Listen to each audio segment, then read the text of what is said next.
Hi everyone, welcome back to my YouTube channel. I'm Nicole Adias with Prospect to Win, and today I have with me Jennifer Woodbeck, the friendly finance coach. Jennifer, if you just want to take a few minutes to introduce yourself. Sure, thank you. Hello, everybody. It's a pleasure to be here. My name is Jennifer Woodbeck. I have actually been doing this for a few years now, but my background is actually in healthcare. I spent 17 years working as a respiratory therapist in chronic diseases and then found this passion. So I've moved into this world about 4.5 years ago now. So I'm based out of Southern Ontario now. Originally grew up in Thunder Bay, but down in the big GTA, if anyone knows where that is, that's where I'm located now. That's great. So how did you make that switch, like from healthcare to finance? I think, something along the way kind of inspired you. Yes, for sure. Well, if anyone out in your audience does work in healthcare, you understand what it's like to lose patients. And working in chronic diseases, I got to see what happened when people were, diagnosed with a critical illness of some sort or had a tragic accident and ended up on some sort of a breathing machine. And then as people passed away, of course, the families are at the bedside. And I really noticed that there was a lack of understanding when it came to things on the financial end of it. And lots of times I sat with families that felt guilty because they had to go to work to pay the bills, but also wanted to be at the bedside of that person. And I went on a mission originally to ask for funding from the governments to figure out like how to get more money for support for families. And then I found out about this whole world of finance and insurances that I never even knew existed after 17 years in healthcare. And I realized it was my mission to inform people. So I switched gears. I now help people understand, how to plan for those rainy days instead and how to make sure if something is to happen to you, then we're good. We're solid. You can sit at that bedside, you can be that with that person and, have structures in place to pay those bills instead. That's amazing. That must have felt really, really good, right? Yeah, it did for Yeah. sure. Yeah, it was a big shift, but I love it that I can still have those discussions with families from a place that I truly understand what it's like and where they could be if they weren't financially okay.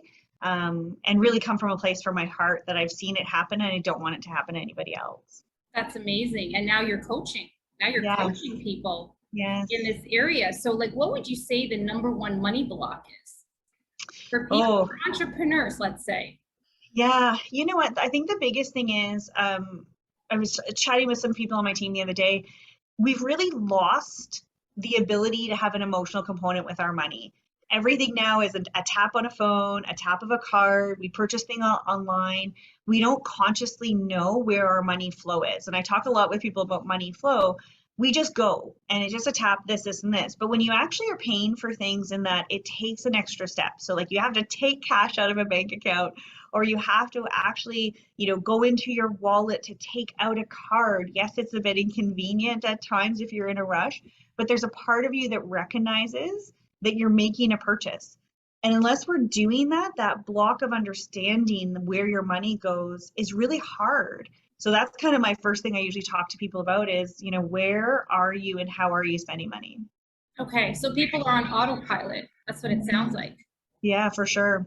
Yeah, and so like what would you say like specifically a block would be? Like people are afraid to spend money, they're spending too much money, they're not aware of their budget. Like what would you say is the number one or maybe two or three Yeah. things that you see repeatedly with business owners, let's say? Yeah, so for business owners specifically, it's really sticking to what you want to do. So like if your 1 year goal is to have a certain income or your business growth a certain amount, then stick to that. The block of, I would say, misunderstanding of what things actually cost. A lot of people assume things are going to cost a certain amount, but they usually underestimate. So, if you're going to do marketing this year, if you're going to up your marketing campaigns, then if your marketing campaign is $1,000 or $10,000, stick with it. Don't get hooked on, well, I can add this for this, and I can add this, and I can add this, and I can add this, and I can add this, because then that dips into other parts of your business budget. So making sure that, if you set it to be this, be realistic on what it is, so that you don't run into trouble. So it's really that conscious awareness of where our money is flowing in and out of our businesses and our personal lives. And do you think people are like afraid to spend too much money? Is like that a common theme that you see out there, or they're just so like frivolous? So interesting. I would say before COVID, people were not as afraid to spend money. It was more so, I'd say everybody has an app of some sort, or everybody has a shiny thing that, we can add this and add this on. And people would just do it knowing that their business could grow or their personal income could grow by the next year. With COVID, I saw a big shift in that people are more afraid because nobody knew if their businesses would stay. I shouldn't say nobody, a lot of people didn't know if their business would stay open. They didn't know if they'd had staff for their business. They didn't know if they'd be able to have a company that was sustainable. And so that shift now became a little more protective of where they were going to put that next dollar because they didn't know where their next dollar was coming in. So there's a bit of a disconnect now as the world's opened up to now say, okay, well, where do we benefit by putting dollars? How do we benefit here? How do we benefit there? And then ramping up their business again. So I think there's a disconnect right now on what we expect the future year to look like. Yeah, we're all kind of in the dark. We don't know where anything is going. Right. So, and also, like, I know you have a team of agents that are all on commission. Yeah. Like, what's that like for them right now? Yeah, it's hard.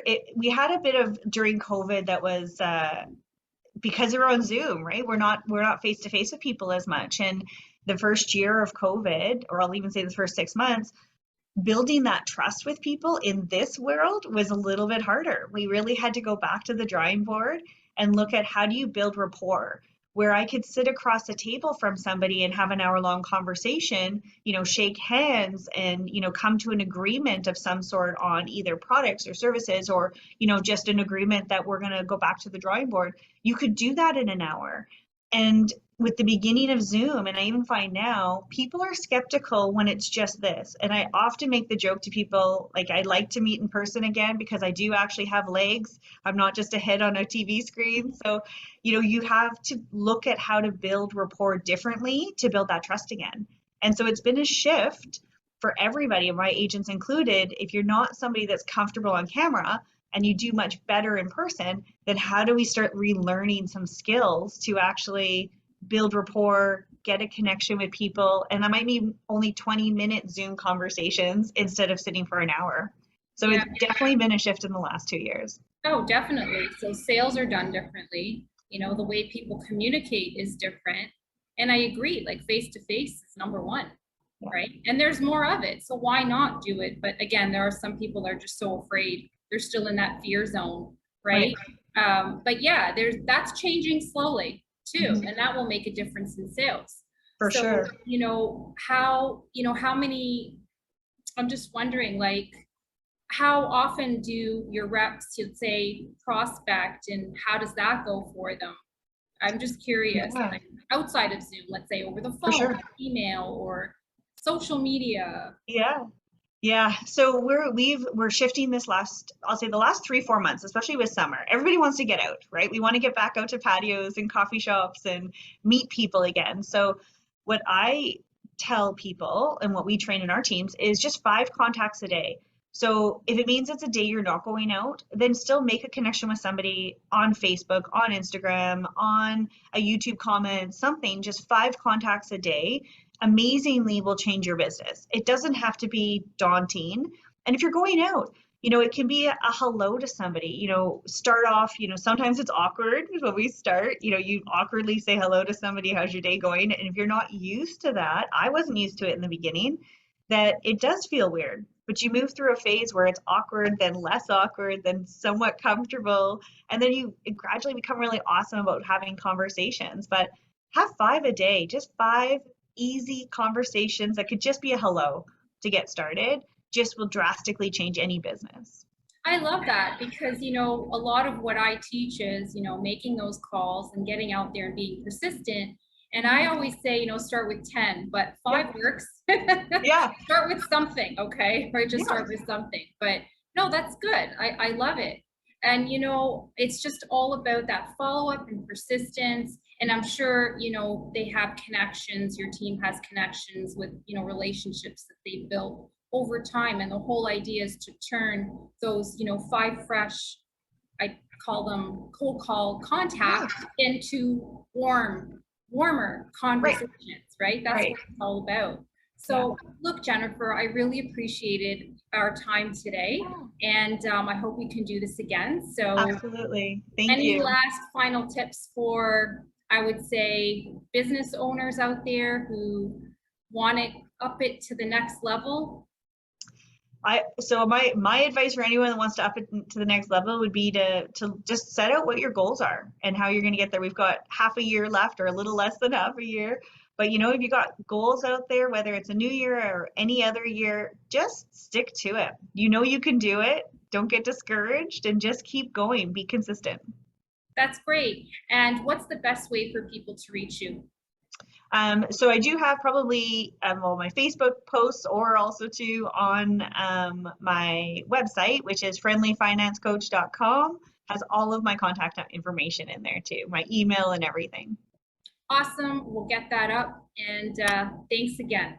Thank you, Nicole.